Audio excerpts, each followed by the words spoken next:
जय हिंद। आज हम लोग मैथ में पेपर 1 का स्टार्ट करते हैं, जिसमें 2 क्लास हो गया है। तीसरा क्लास हम लोग आज स्टार्ट कर रहे हैं, जिसमें आज होते हैं मैथ में पेपर 1, जिसमें नंबर सिस्टम। हम लोग प्रीवियस क्लास में पढ़े हैं। तो प्रीवियस क्लास में क्या क्या पढ़े हैं हम लोग? संख्या पद्धति में रियल नंबर पढ़े हैं और इमेजिनरी नंबर, जिसको वास्तविक संख्या। रियल नंबर किसको बोलता है? तो रियल नंबर बोलता है -इन्फिनिटी से लेकर +इन्फिनिटी तक का रियल नंबर बोलता है। और इमेजिनरी नंबर किसको बोलता है? तो इमेजिनरी जो आयोटा होता है, आई को डिनोट आयोटा से किया जाता है। और आई इंटू आई बराबर कितना होता है? आई इंटू आई बराबर होता है -1। और आई का मान कितना होता है? √-1। ये पढ़े थे। और हम लोग पढ़े थे संख्याओं के प्रकार। और संख्याओं के प्रकार में सब क्या क्या पढ़े थे? तो पढ़े थे हम लोग प्रकृत संख्या, whole number, natural number, whole number पढ़े थे, इंटीजर्स नंबर पढ़े थे। ये सब कल हम लोग पढ़ लिए थे। अब आगे हम लोग बढ़ते हैं, प्राइम नंबर पढ़े थे, रेशनल इरेशनल नंबर कल हम लोग पढ़ लिए थे। तो थोड़ा सा प्राइम नंबर हम लोग जान लेते हैं। प्राइम नंबर में क्या पढ़े थे कि जो अपने आप से करता वन, और अपने आप से जो करता हो उसको प्राइम नंबर बोलते हैं। और प्राइम नंबर में और क्या होता है? फैक्टर उसका 2 होता है। फैक्टर 2 होता है प्राइम नंबर का। तो उसमें हम लोग को प्राइम नंबर जैसे पूछ देता है कि 1 से 50 तक में प्राइम नंबर कितना होता है, तो 1 से 50 तक में प्राइम नंबर 15 होता है। और क्वेश्चन ये भी पूछता है कि 1 से 50 तक में प्राइम नंबर कितना होता है, तो 25 होता है। ये सब इसमें क्वेश्चन आते रहता है, तो इसमें ध्यान रखिएगा। और ये जो सूत्र हम लोग लिख दिए हैं, ये सब सूत्र आएगा, इसमें सूत्र ध्यान में रखिएगा। जैसे कह रहा है कि प्रथम n सम संख्याओं का योग क्या है, तो n इंटू n प्लस 1। उसके बाद प्रथम n विषम संख्याओं का योग, जिसको हम लोग बोलते हैं n²। और अगला क्वेश्चन सूत्र क्या है? तो n तक की क्रमागत प्रकृत संख्याओं का योग। तो इसका सूत्र क्या होता है? n इंटू n प्लस 1/2 होता है। और उसके बाद हम लोग को क्या है? n तक की क्रमागत सम संख्याओं का योग n/2 इंटू n/2 प्लस 1 होता है। उसके बाद क्या है? तो n तक की क्रमागत विषम संख्या को क्या होता है? तो n प्लस 1/2 के स्क्वायर होता है। और इसमें अगला क्या है? तो अगला में है प्रथम n प्रकृत संख्याओं के वर्गों का योग क्या होता है? तो 1/6 into n plus 1 into 2n plus 1 होता है। इसका प्रथम n प्रकृत संख्याओं के वर्गों का योग होता है। उसके बाद है प्रथम n प्रकृत संख्याओं के घनों का योग। तो घनों का योग क्या होता है? 1/2 into n into n plus 1 के पावर स्क्वायर होता है। ये सूत्र है, इसको लिख लीजिएगा, याद कर लीजिएगा। उसके बाद अब हम लोग चलते हैं। कल हम लोग पढ़े थे विभाज्यता के नियम, लास्ट क्वेश्चन पढ़े थे। तो 2 का विभाज्यता के नियम क्या होता है, 3 का विभाज्यता के नियम क्या होता है, कल हम लोग पढ़े थे। 3, 4 तक 5 तक हम लोग कल विभाज्यता के नियम पढ़े थे। आज उसके आगे हम लोग छो के विभाज्यता के नियम क्या होता है वो देखते हैं। तो छो का विभाज्यता के नियम क्या होता है? छो की विभाज्यता के नियम। तो छो के विभाज्यता के नियम क्या होता है? छो का विभाज्यता के नियम होता है जो ऐसा संख्या जो 2 और 3 दोनों से कटता हो, 2 और 3 दोनों से विभाज्य हो जाता है।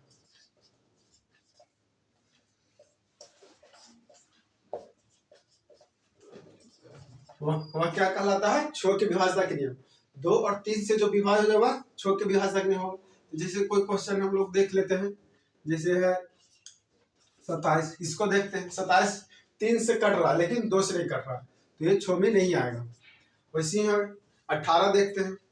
18 में क्या है? 18 में अगर जोड़ेंगे तो 1 + 8 बराबर 9 होगा। तो ये तो 3 से कटा और 2 से भी कट रहा है, इसको 2 से भाग देंगे तो 9, तो मतलब 18 है जो कि छो से विभाज्य है। तो ये छो के विभाज्यता के नियम है। उसके बाद हम लोग आते हैं 7 के विभाज्यता के नियम क्या होता है? 7 के विभाज्यता का नियम।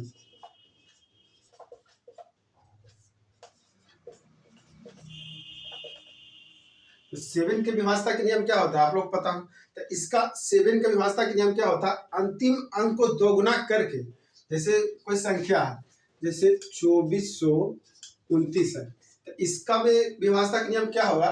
तो इसमें क्या होगा? अंतिम अंक को दुगना करके और उसमें जो संख्या है जो संख्या बचे उससे घटा देना, वो 7 की विभाज्यता का नियम होगा। तो जैसे अंतिम, जैसे 242 और अंतिम अंक 2 × 9 होगा, अंतिम अंक तो इसमें 9 है, तो 2 × 9 तो इसमें से घटा देना था। 242 माइनस 18 कितना आएगा? 242 में से 18 आ जाएगा 224। 224 है जो 7 से विभाज्य हो जाएगा। जैसे 7 या 21 7 × 14 7 से विभाज्य हो गया, तो ये 7 के कटने का नियम है। इसमें और भी हो सकता है, जैसे अब बच गया 22, ये हो गया। उसके बाद हम लोग आते हैं 8 की विभाज्यता के नियम।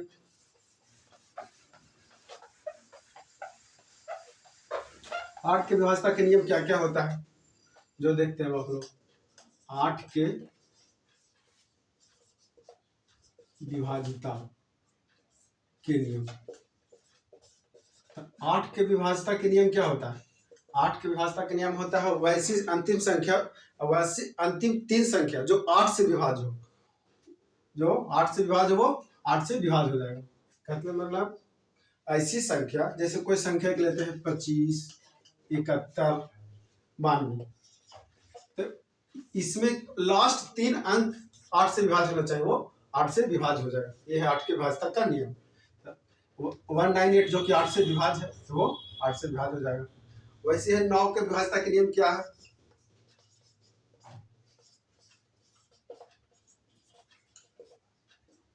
9 के विभाज्यता के नियम क्या है? तो 9 के विभाज्यता के नियम क्या है? जैसे कोई संख्या दिया गया, वह सभी संख्याओं का योग, सभी संख्याओं का योग 3 से विभाज्य हो जाना चाहिए, या 9 से विभाज्य हो जाए, वह 9 के विभाज्यता के नियम है। तो 9 के विभाज्यता में 2 हो चुका है, एक 3 से विभाज्य होगा, या तो 9 से खुद विभाज्य होगा, तो 9 के विभाज्यता का नियम होगा। जैसे 2 9 0 3 4, इसको जोड़ के देखते हैं हम लोग। 2 + 9 + 0 + 3 + 4, 9 2 11 11 और 4 3 7, 11 7,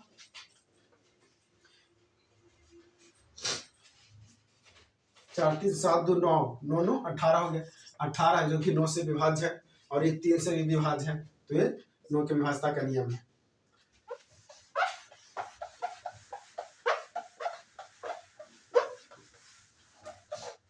उसके बाद आते हैं 10 के विभाज्यता के नियम क्या है? 10 के विभाज्यता के नियम। 10 के विभाज्यता के नियम क्या होता है? तो 10 के विभाज्यता के नियम होता है इकाई अंक क्या होना चाहिए? 0 होना चाहिए। इकाई अंक के स्थान पर 0 हो जाएगा, वो 10 के विभाज्यता के नियम हो जाएगा। तो इकाई अंक, जैसे कि कोई एग्जाम्पल लेते हैं हम लोग, तो एग्जाम्पल में हम लोग क्या लेते हैं? 1987650, इसमें लास्ट इकाई अंक क्या आ गया? 0। तो लास्ट इकाई अंक जैसे 0 होता है, वो 10 के विभाज्यता का नियम आ जाता है। 10 के विभाज्यता के नियम क्या होना चाहिए? इकाई अंक, इकाई के अंक पर 0 होना चाहिए, इकाई के अंक पर स्थान पर 0 होना चाहिए, तो वो 10 के विभाज्यता का नियम होगा। और उसी के बाद 11 के विभाज्यता के नियम क्या है? ये सबसे, ये इससे क्वेश्चन जरूर आता है।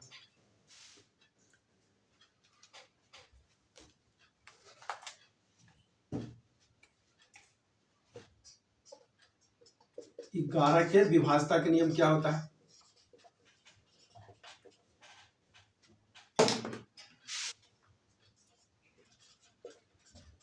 तो 11 के विभाज्यता के नियम क्या होता है?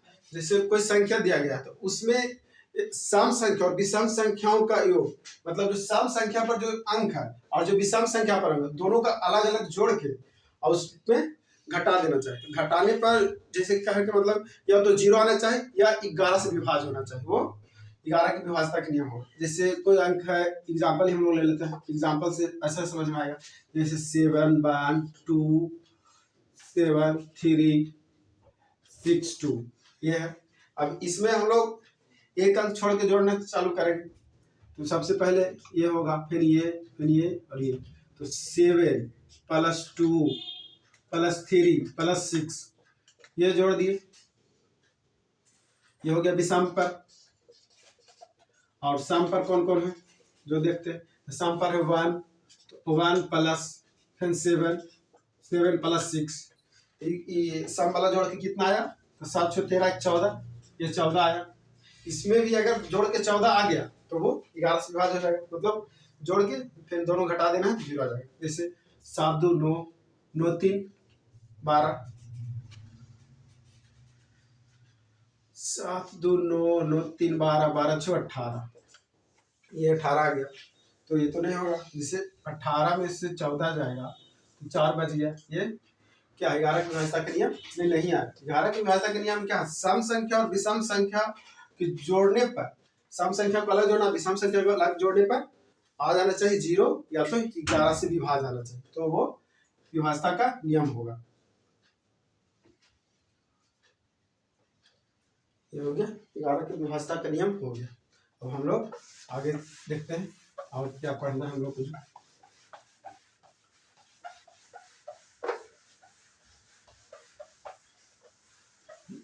जैसे एक क्वेश्चन है 1 4 3 8 6 5, ये क्वेश्चन है, इसको हम आप लोग बनाइएगा, कमेंट कीजिएगा। तो निम्न में से इतना, निम्न में से यह किससे विभाज्य है, किससे विभाज्य है।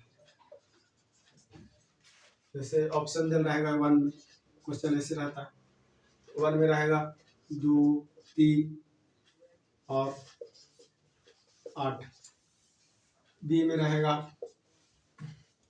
5 2 और 9, 5 2 और 9, सी में रहेगा 2 3 और 5, 2 3 और 5, डी में रहेगा 3 5 और 9, 3 5 और 9। ये क्वेश्चन कल कमेंट कीजिएगा, इसका कौन सा आंसर होगा ये चारों में। विभाज्यता के नियम हम लोग तो पूरा पढ़ा दिया 1 से लेके 11 तक, टू से, इसका इसको लिख लीजिएगा। अब हम लोग आते हैं भिन्न में। भिन्न किसको बोलते हैं, व्हाट इज भिन्न। जैसे कोई चित्र बना दिया, भिन्न डिफाइन करने के लिए एक चित्र बनाते हैं। अब इस भिन्न को लिखने के लिए इस चित्र में हम एक रंग कलर कर देते हैं। तो भिन्न कैसे लिख सकते हैं इसको, भिन्न है जिसको पूछेगा कि भिन्न में लिखना है इसको, तो कैसे लिखेंगे। इसका भिन्न एक कलर है तो ऊपर 1 होगा, और बाकी कितना है 1 2 3 4, तो 1/4। तो भिन्न का डिफाइन यही है कि इसको व्यक्त करना है। और भिन्न व्यक्त कैसे किया जाता है, P/Q के रूप में। P/Q के रूप में क्या होता है, भिन्न को व्यक्त किया जाता है। हम लोग भिन्न पढ़ रहे थे, भिन्न को P/Q के रूप में व्यक्त किया जाता है, जिसमें P/Q के रूप में किया जाता है। P को क्या बोला, P को अंश बोला जाता है और Q को हर बोला जाता है। जो भी कहा था Q not equal to 0, Q के बराबर 0 नहीं होना चाहिए, हमेशा Q नॉट इक्वल टू 0, मतलब नीचे 0 कभी नहीं होना चाहिए, मतलब हर में है जो हर में 0 कभी होना ही नहीं चाहिए। जैसे इसका एग्जांपल है 3/4, 5/4 या 2/6 या 1/4, कहने का मतलब Q 0 नहीं होना चाहिए, भिन्न है। भिन्न का, अब भिन्न में भी कई तरह के भिन्न होते हैं, जैसे साधारण भिन्न हो गया, उचित भिन्न हो जाएगा, या दशमलव भिन्न होगा, या फिर भिन्न के प्रकार बहुत के प्रकार के हैं, जैसे समान भिन्न हो जाएगा, असमान भिन्न होगा, उचित होगा, अनुचित भिन्न हो जाएगा, संयुक्त भिन्न हो जाएगा। इस मन हम लोग यही सब पढ़ना है थोड़ा। तो इस क्वेश्चन को कल बनाइएगा।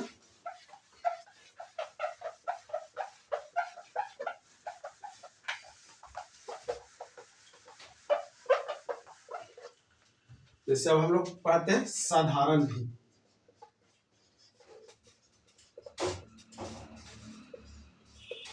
साधारण भिन्न किसको बोलते हैं, तो वैसा भिन्न जिसका घात 10 घात होकर, लेकिन अन्य संख्या भी होना चाहिए।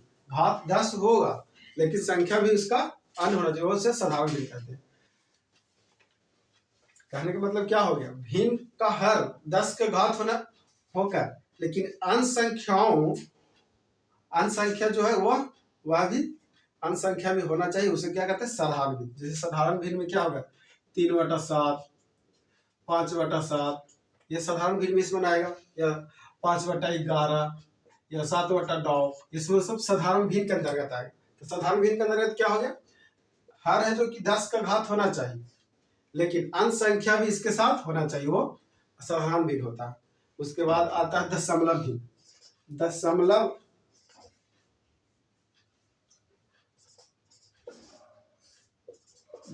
भिन्न में क्या होगा, दशमलव भिन्न में क्या होगा, दशमलव भिन्न में कहेगा जिसका हर 10 या 10 का घात हो, वो दशमलव भिन्न के अंतर्गत है। जैसे दशमलव भिन्न में घात होना चाहिए, हर 10 या 10 की घात होना चाहिए, वो है दशमलव भिन्न कहलाता। जैसे इसका एग्जाम्पल है 3/10, ये हो सकता है, या तो 2/100 हो सकता है, या 5/1000 हो सकता है। मतलब 10 का ही घात होना चाहिए या 10 का ही गुणज होना चाहिए, तो दशमलव भिन्न के अंतर्गत आएगा। उसके बाद अब हम लोग भिन्न के प्रकार पे जाते हैं। भिन्न के प्रकार कितने कौन कौन है जो,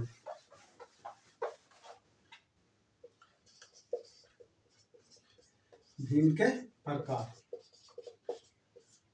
भिन्न के प्रकार भी कई हैं। तो सबसे पहले हम लोग एक होता है समान भिन्न।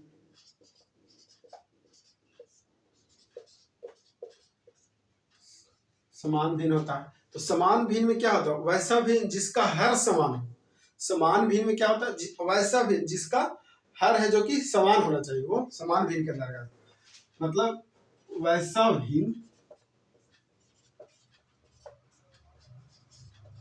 जिसका हर समान हो, वह समान भिन्न के अंतर्गत आएगा, हर समान हो।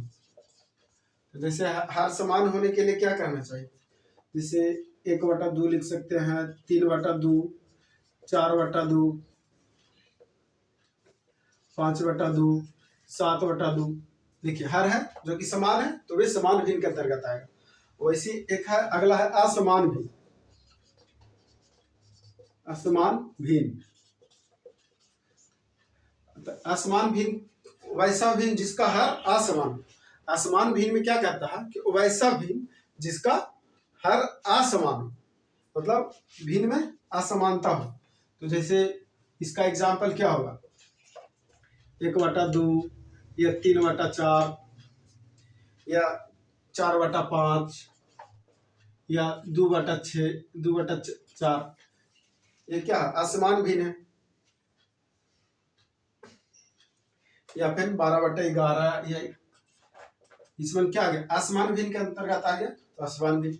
उसके बाद है उचित भिन्न। अब अगला में क्या है, उचित भिन्न क्या है, देखते हैं।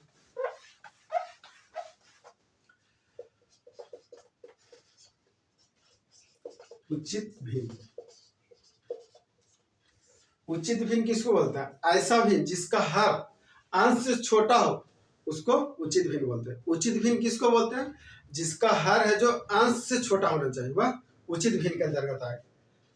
उचित भिन्न में एग्जाम्पल क्या है, 1/2, 2/3, 4/5।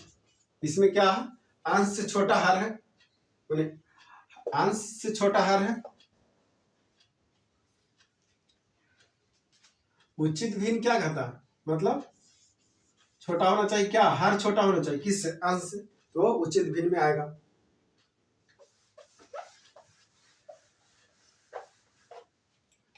आज हम लोग इतना ही पढ़ते हैं, और कल पढ़ेंगे। वीडियो अच्छी लगी तो लाइक करें एंड चैनल को सब्सक्राइब जरूर करें।